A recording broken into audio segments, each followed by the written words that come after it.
Hello family, કેમ છો? મજામાં બધા? આઈ હોપ મજામાં જ હશો તમે. જમી લીધું તમે બધાએ? જો મારી ભાંજીનો અવાજ, એને ABCD બોલાવડાવું.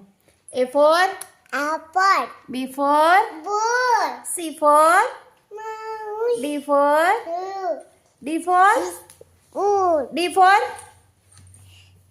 dog, dog, E for fish, hathi,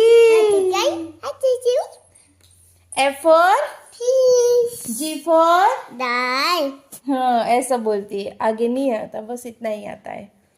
वो फ़ोन में ABCD देखती है ना, तो ऐसा ऐसा सब कुछ बोलती है और उसकी लैंग्वेज में बोलती है कुछ भी, पर हमको भी पता नहीं चलता वो क्या बोलती है क्या नहीं. आरू भू पीऊ, हाँ भूगा ना पीऊ.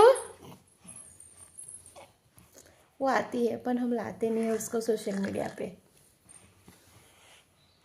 वो देखती है मेरे फ़ोन में वो क्या कर रही है. वाओ,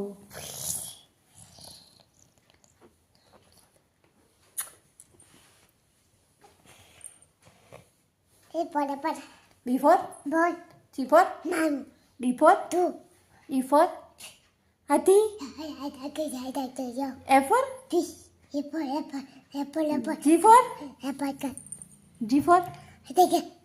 कैसे बोलती है, सुनाई दिया? ऐसा ही खुद उसके आप बोलती है बस. चलो बाय बाय, आज का इतना ही था मेरा, हम नहीं लाते. Good idea.